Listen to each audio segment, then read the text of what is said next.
Oh, and welcome everybody, it's me Spuds, and here we are back in Hexagiggle for another episode. And yeah, so nice to be back in CS1. Oof. All the good tools, all the good mods.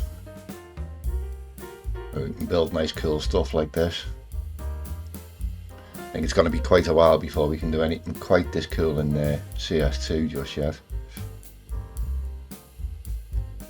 So anyway, what are we doing this week? We are going to be coming all the way back over to where we were working recently, over by this mine. Oh, game's super laggy moving across there. Oh, here we go.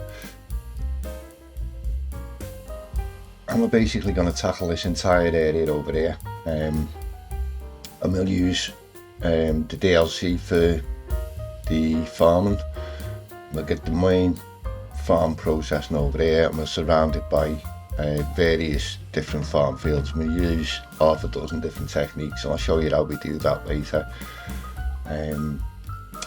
If I bring up the population tab, as you can see down here, we've got absolutely zero demand for industry at the minute, and that's chiefly because we've only got 4% unemployment and 32,000 employed and 46,000 jobs available. So before that demand is going to come up, we're going to have to push up the population quite significantly. I would have thought 20,000 more population, so we need to be somewhere north of 85,000 population, I would have thought. So yeah, gonna have to build some suburbs around this start area, and yeah, we've got this big huge farm to build, so huge amount to do, as I like to do with my builds. So yeah, I'll get on with it, and I shall see you all in a few moments.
Right, okay, we're back, and just before I start yakking, just let me apologise for any pops and bangs and whistles you might hear at the minute, because I'm afraid we're deep into fireworks season here in the UK at the minute. Yeah, it's bonfire night tomorrow, so I'm afraid the cockwombles are out in force.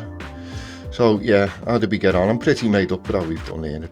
It's turned out fairly nice. So as I said we would, we've got this nice little suburb in on the edge of our area. We've got some high density stuff around the edges, and then blended it into more low density stuff. We've used a variety of vanilla assets and content creator packs, and then smattered with the odd little bits and bobs off the workshop, particularly this nice little church and graveyard, functional graveyard. I love that as an asset, one of my favourite little assets, that.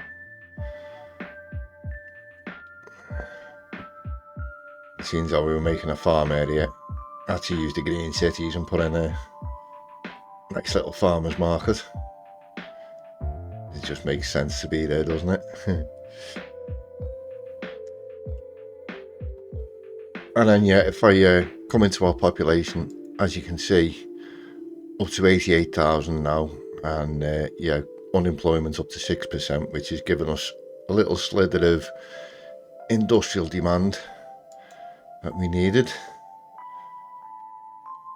to get our farm up. If we check our industry area, as you can see, yeah, level 5. Nice. It did take quite a while for that to actually level its way up.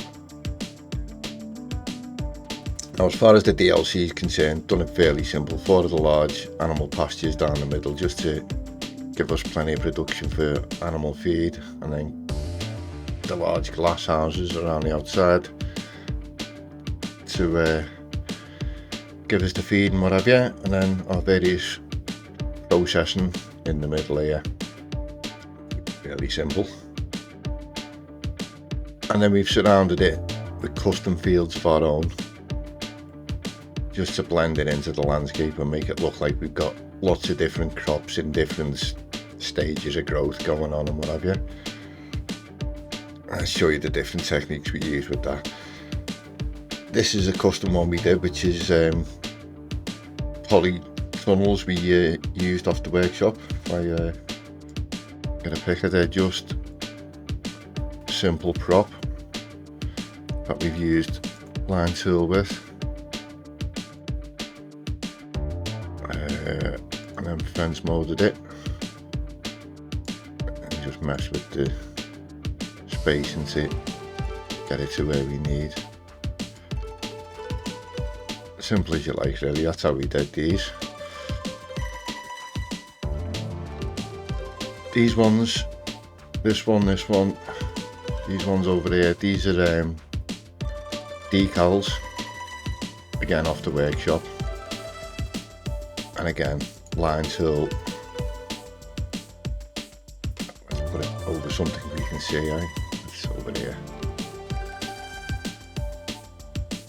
and then just mess with the spacing to get a decent size. Now, as you can see, we've gone over the edge, and then we did that around all of these spaces. We went over the edges, and then on the edge ones we've converted those to POs.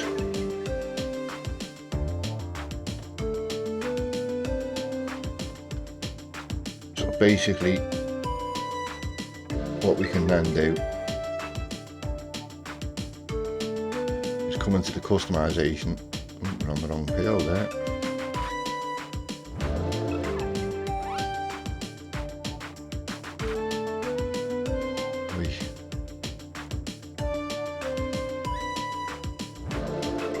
Come into customization, please. There we go.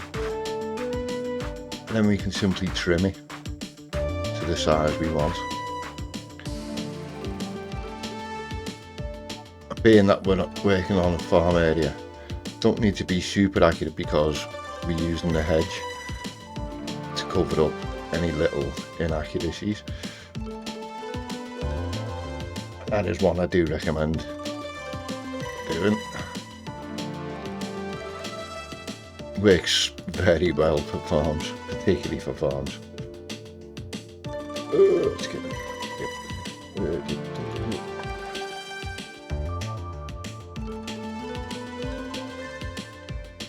This field and this field we've kind of used a brush. This one we've used the natural resources. If I come into the ore brush,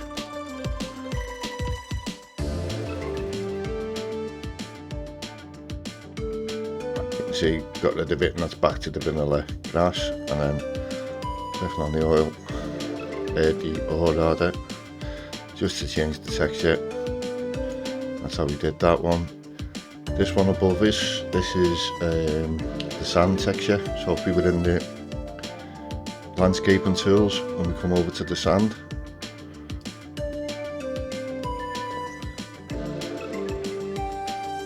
you see, we just delete that and then paint it back in as required. A very handy little one. Over here, we've just used a brush, just used line tool, and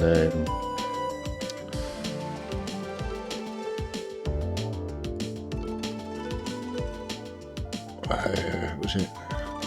No, it wasn't that one, was it? One of these.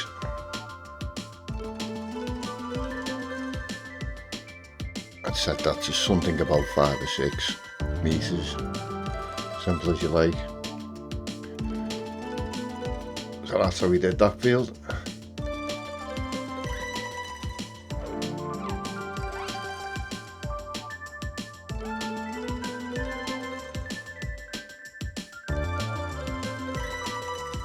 And then the last method we used was a ploppable brush over there. So if I grab that, as you can see, these are just ploppable, and these ones have a nice advantage when you get to the edge of a road or whatever, they just tuck nicely underneath, so you don't need to peel them or do any snub out with the edges, so they're nice and handy. Click on that. I just come into the picker tool. Yeah, it's these things here. The agri field. There's concrete ones as well. Very, very useful. I don't trust the surface painter mod. I much prefer to use these. Besides that, you can get a nice square edge on them that you don't get with the surface painter mod. So yeah, that's basically how we did our various fields. And then the hedges are just line tool again with the wild hedge, and then set the spacing all the way down to 1. Simple as you like to do the outlining with the hedge. So yeah, that's how we did that.